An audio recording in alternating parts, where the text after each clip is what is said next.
Hola, en la presentación que verán a continuación les hablaré sobre algunos temas sobre la materia de derecho. Espero les ayuden y sean de su agrado. Gracias.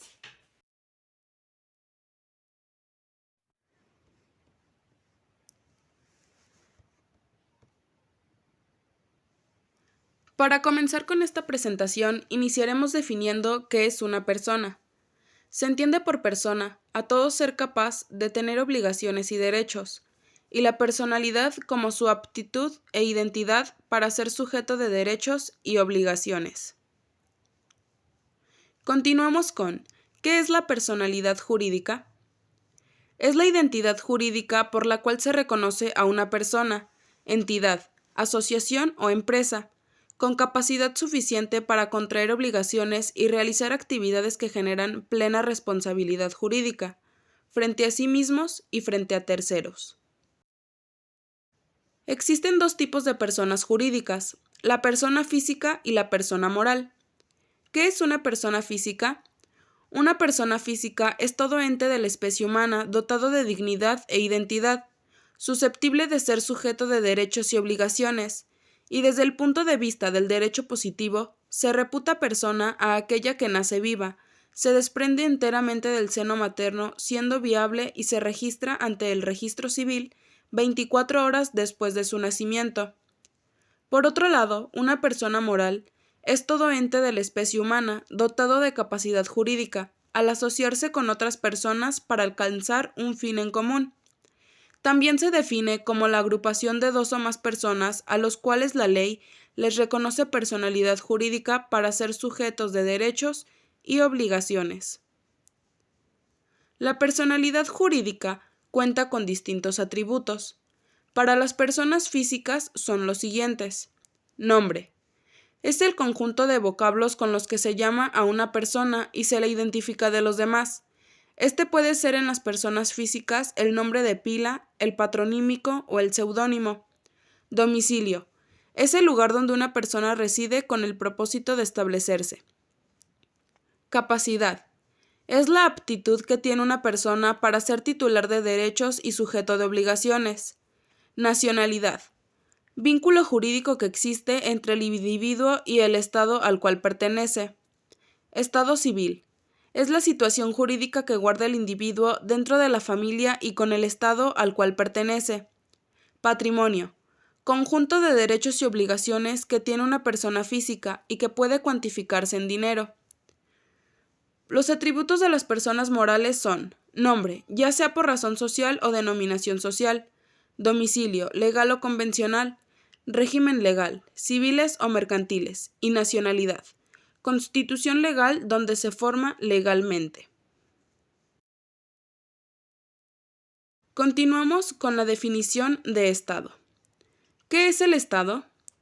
Bueno, se define como la forma de organización moderna de la sociedad, por virtud de la cual una población con identidad propia se desarrolla y evoluciona, bajo el imperio de la ley y una autoridad, lo suficientemente poderosa para mantener el orden social. Los elementos del Estado son los siguientes. Población. Se define como un grupo más o menos extenso de personas que conviven o habitan en un determinado territorio, y los caracteriza su raza, idioma, cultura, costumbres y su religión. Territorio. Territorio se define como la extensión territorial, conformada por el espacio terrestre, el mar territorial y el espacio aéreo, que bajo los lineamientos del derecho internacional son parte y propiedad de una nación o de un país. Gobierno. Es el principal pilar del Estado, la autoridad que dirige, controla, administra sus instituciones, la cual consiste en la conducción política general o ejercicio del poder ejecutivo del Estado. Ahora veamos cuál es la forma de gobierno con la que cuenta México. México es una república, que es la forma de gobierno en la cual la población, a través del voto, elige mayoritariamente dentro de los integrantes del propio pueblo a un presidente, que legítimamente lo representará de manera temporal, con la finalidad de hacer cumplir y cumplir con el Estado de Derecho. México también es democrática. El régimen político reconoce una constitución que establece la democracia como sistema de vida y como gobierno del pueblo. Representativa. Es aquella en la cual el poder soberano del pueblo está encargado a los poderes de la nación, los cuales cumplen con fines concretos. Estos poderes son los siguientes. El primero es el poder legislativo, que representa a la población en los procesos de creación de las leyes que residen en el Congreso de la Unión. El poder ejecutivo, que es el encargado de cumplir y hacer cumplir la constitución política y las leyes que de ella emanen. Y por último, el poder judicial, que está representado en la Suprema Corte de Justicia de la Nación y en los demás tribunales, y tiene por finalidad garantizar el equilibrio de los poderes y la eficacia del Estado de Derecho. Es federal. Consiste en el establecimiento de un pacto entre las diferentes comunidades que habitan dentro del territorio nacional, con la finalidad de unir las realidades e identificarse de manera común y en el respeto de la pluralidad, buscar la satisfacción de los intereses comunes que se consagran en la Constitución. Y por último, es laica. El Estado o la nación operan separados de cualquier organización y confesión religiosa. Las autoridades políticas no deben de tener adhesión a ninguna religión, en el cual las confesiones religiosas no tendrán injerencia sobre las leyes que gobiernan a un país. Hechos y actos jurídicos. Los hechos jurídicos se definen como todo acontecimiento de la naturaleza en el cual no interviene la voluntad humana de manera deliberada, o si interviene es de manera fortuita. Acto jurídico se define como todo acontecimiento de la voluntad humana en el cual el hombre manifiesta o exterioriza su consentimiento para producir consecuencias jurídicas. Convenio o contrato.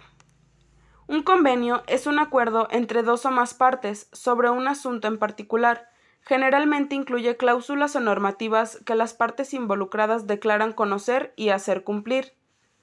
Un contrato es un documento legal que expresa un acuerdo común entre dos o más personas capacitadas para ello, que se obligan en virtud de este documento hacia una determinada finalidad o cosa, cuyo cumplimiento debe darse de manera siempre bilateral, o de otro modo el contrato se dará por roto e inválido.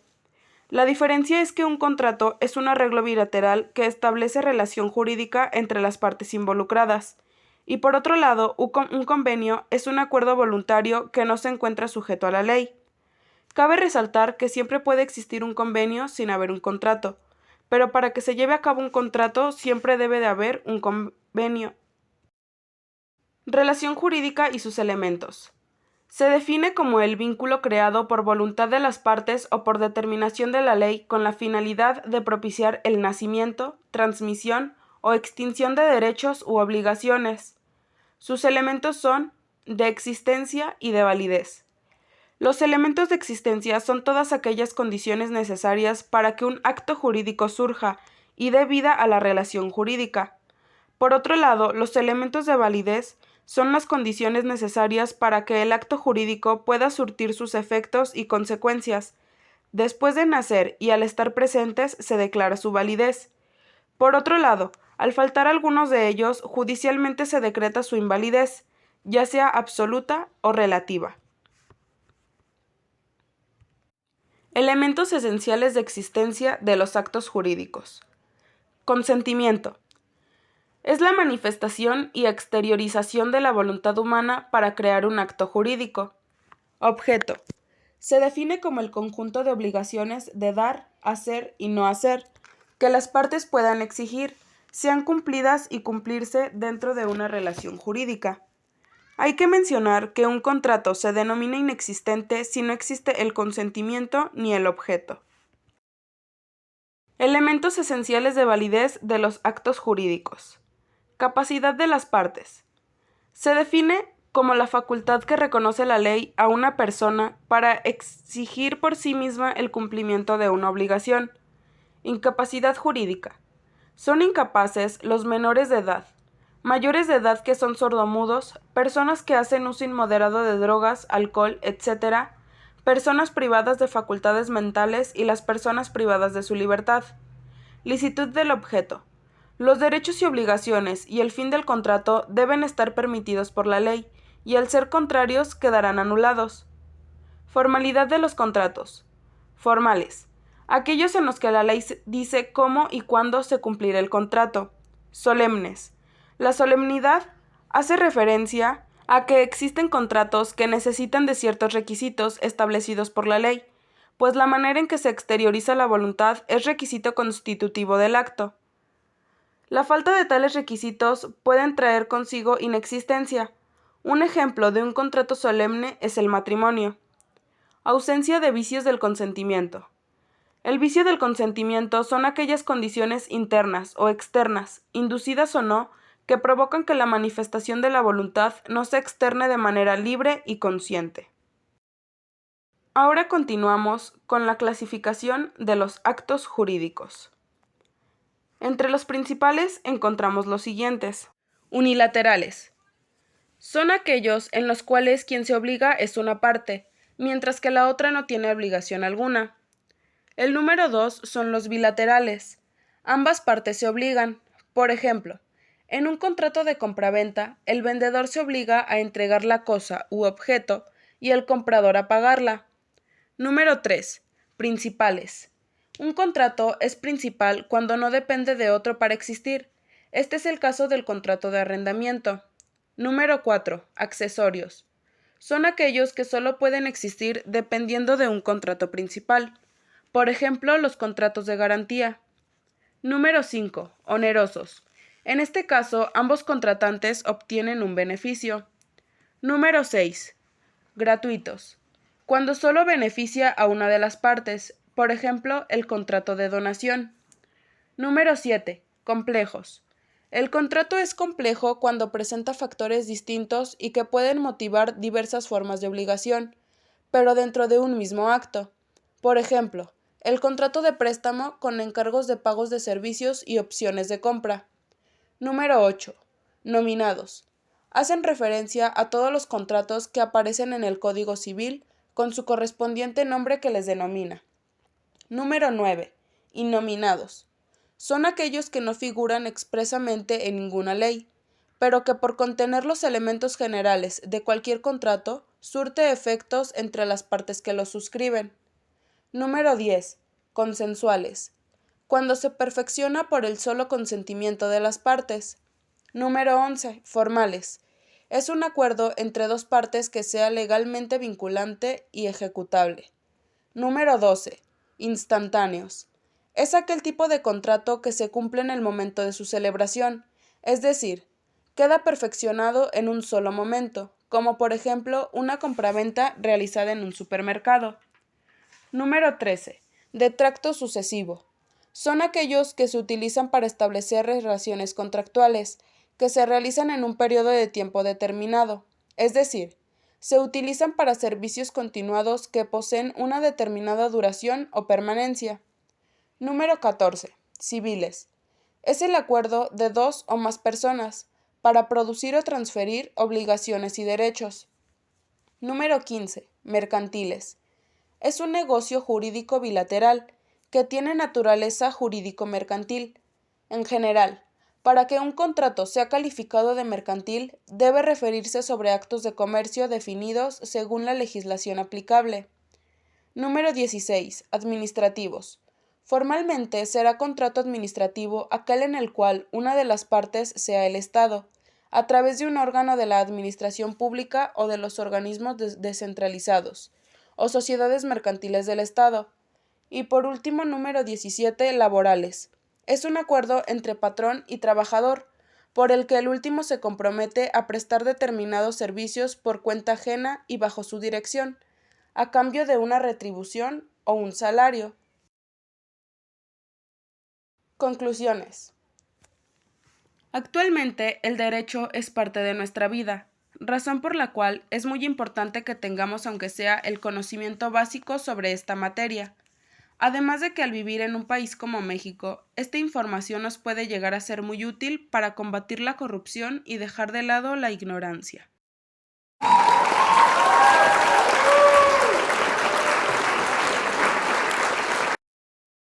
Por mi parte, esto ha sido todo. Espero que esta presentación les haya gustado y que la información presentada aquí les sea de utilidad. Gracias.